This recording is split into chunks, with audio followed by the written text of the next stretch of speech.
Baik, Assalamualaikum warahmatullahi wabarakatuh.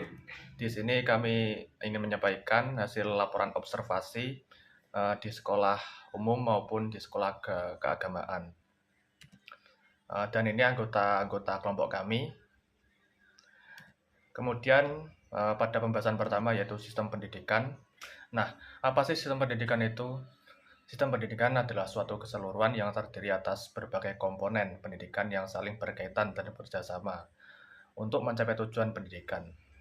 Komponen tersebut itu meliputi peserta didik, pendidik, kurikulum, metode pembelajaran, sarana prasarana, lingkungan, serta aturan atau kebijakan pendidikan. Menurut pengertiannya, sistem pendidikan juga dapat diartikan sebagai pola atau cara penyelenggaraan pendidikan yang dilakukan secara terencana, teratur, dan berkesinambungan dalam suatu negara atau lembaga pendidikan. Tujuan sistem pendidikan adalah untuk membentuk manusia yang memiliki pengetahuan, keterampilan, sikap, dan karakter yang baik sehingga mampu berkembang sebagai individu maupun anggota masyarakat. Secara umum, tujuan sistem pendidikan meliputi mengembangkan potensi peserta didik, meningkatkan kecerdasan dan pengetahuan, membentuk karakter, moral, dan akhlak yang baik, menanamkan nilai disiplin, tanggung jawab, dan sosial. Selanjutnya yaitu sistem pendidikan di Indonesia. Sistem pendidikan nasional di Indonesia adalah sebuah kerangka terpadu yang berdasarkan Pancasila dan UUD 1945 dengan tujuan mendidik kehidupan masyarakat melalui berbagai jalur, level, dan jenis pendidikan.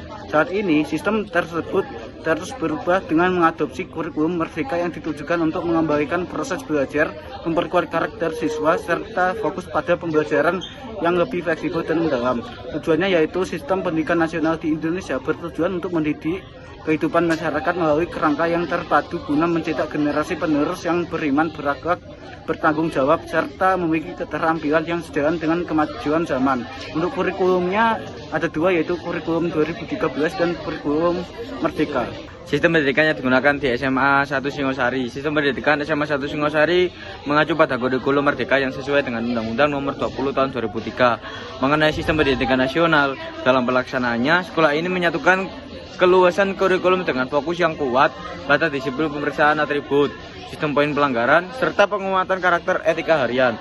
Selain itu, aspek religiositas, inklusivitas diperlihatkan secara nyata melalui aktivitas ibadah bersama seperti sholat duha untuk siswa muslim dan penyediaan ruang doa khusus bagi siswa non-muslim. Dan pelaksanaan pendidikan karakter di SMA 1 Singosari. Pelaksanaan pendidikan karakter di SMA 1 Singosari difokuskan pada penanaman nilai-nilai moral dan perilaku nyata siswa melalui pengintegrasian dalam mata pelajaran pendidikan kewarganegaraan. Penerapan disiplin dan ketertiban dilaksanakan dengan ketat sejak siswa di era sekolah melalui pemantauan penampilan fisik serta implementasi sanksi sistem poin yang melanggar. Selain itu, nilai-nilai regularitas dan toleransi ditunjukkan dengan kewajiban sholat berjamaah untuk siswa muslim, sementara siswa non-muslim mendapatkan kegiatan alternatif dan bimbingan khusus. Penerapan pendidikan multikultur pada SMA 1 Singosari. Pelaksanaan pendidikan multikultur di SMA 1 Singosari dilaksanakan melalui penerapan kurikulum merdeka yang memanfaatkan pelajaran pendidikan kewarganegaraan untuk menumbuhkan sikap menghargai perbedaan dan toleransi.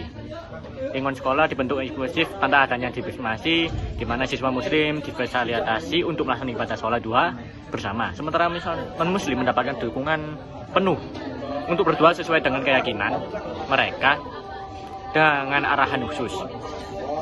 Permasalahan penerapannya pada SMA 1 Singosari yaitu pelaksanaan sistem pendidikan di SMA Singosari menghadapi masalah terkait sumber daya fisik dan kesulitan dalam mengawasi disiplin serta potensi perundungan ringan akibat jumlah siswa yang sangat banyak. Walaupun sistem sanksi poin telah diberlakukan untuk pelanggaran seperti perokok, permasalahan tersebut dan program unggulan sekolah dinilai belum menghasilkan hasil yang sepenuhnya optimal. Selain itu, perubahan kurikulum ini juga meninggalkan kekurangan dalam pengawasan tidak maksimal serta terdapat perbedaan dalam kesiapan antar guru, fasilitas, dan dukungan dari orang tua. SMA ini menggunakan sistem pendidikan yang mengimplementasikan kurikulum merdeka berdasarkan nilai-nilai agama Islam. Penilaian kemajuan siswa dilakukan secara menyeluruh mencakup tugas harian, 4 ujian tahunan, serta penilaian pada aspek moral dan disiplin dan tanggung jawab. Ciri utama yang membedakan sekolah ini dari sekolah lain adalah kewajiban pembimbingan Al-Quran metode bil kolam dan mengajarkan keterampilan agrobisnis dengan budidaya melon di dalam galon. Ya, selanjutnya dari pelaksanaan pendidikan karakter pada SMA Islam Hasyim Asy'ari Kota Batu. Di SMA Islam Asy'ari Kota Batu menerapkan sistem pendidikan karakter yang terintegrasi secara total dalam aspek spiritual. Terus ada teladan dari pengajar serta program keterampilan hidup yang praktis. Yang program spiritual itu ada baca Al-Quran setiap pagi. Jadi sebelum jam pertama itu setelah masuk itu ada membaca Al-Quran. Terus program tahfidz mandiri minimal juz 29 dan 30. Terus dari teladan dan pendampingan guru itu lebih jam 6.30 sudah sampai di sekolahan. Terus ada pendampingan humanis jenjang dari wali kelas, BK, terus kunjungan ke rumah. Terus nilai dan keterampilan penanaman karakter di sekolah SMA Kota Batu ada jujur, tertib, mandiri, dan toleransi. Terus pendidikan multikultural dengan bahasa Indonesia. Keterampilan hidup ada agrobisnis, budaya melon di sekolah SMA Kota Batu. Oke, jadi selanjutnya itu ada penerapan sistem multikultural pada SMA Islam Hasyim Asy'ari Kota Batu. Jadi penerapan pendidikan multikultural di SMA Islam Hasyim Asy'ari Kota Batu itu terlihat dalam kebijakan inklusif yang menerima siswa dari berbagai latar belakang, termasuk anak yatim, santri pesantren, hingga siswa dari luar Pulau Jawa. Nah, untuk menghindari konflik sosial dan kesalahpahaman komunikasi akibat perbedaan budaya di daerah tersebut, pihak sekolah secara aktif itu membiasakan penggunaan bahasa Indonesia sebagai sarana pemersatu dalam interaksi sehari-hari. Lalu di samping itu, pengertian empati di antara peserta didik senantiasa diperkuat melalui arahan guru secara rutin, yang didukung oleh sistem penyelesaian konflik yang bertingkat serta program kunjungan rumah demi menjaga kesehatan mental siswa. Oke, untuk permasalahan penerapannya pada SMA Islam Asy'ari Kota Batu ini menghadapi tantangan dalam kesiapan administratif dan pengelolaan waktu, terutama dalam menyelesaikan sistem blok kegiatan P5 pada minggu keempat.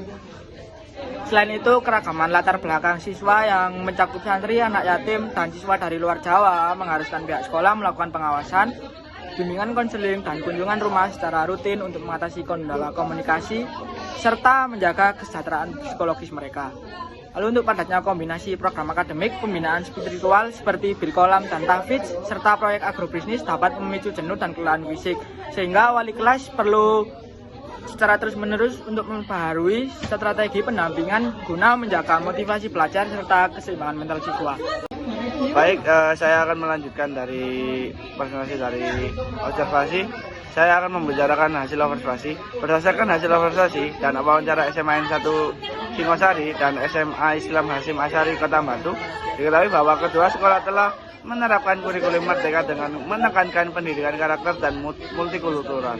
SMA Singosari lebih berfokus pada kedisiplinan, tata tertib, dan pengawasan siswa, serta pembiasaan ibadah pagi melalui sistem poin dan aturan yang ketat.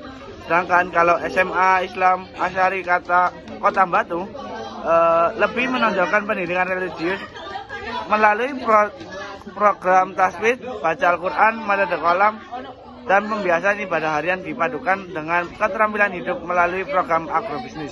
Selain itu, kedua sekolah ini juga menerapkan sikap toleransi terhadap perbedaan agama dan latar belakang siswa. Meskipun demikian, masih terdapat beberapa kendala seperti keterbatasan fasilitas, pengawasan disiplin siswa, dan kejenuhan belajar, sehingga sekolah terus melakukan perbaikan melalui layanan bimbingan konseling, pendekatan persuasif, dan kerjasama dengan orang tua siswa. Baik, sekian dari hasil observasi dari kelompok kami. Dari kegiatan ini kami jadi lebih paham tentang materi yang kami teliti dan mendapatkan pengalaman baru. Semoga apa yang kami sampaikan bisa bermanfaat dan menambahkan wawasan teman-teman semua. Jika masih ada kekurangan dalam penyampaian kami mohon maaf. Terima kasih sudah mendengarkan presentasi dari kelompok kami. Sekian, wassalamualaikum warahmatullahi wabarakatuh.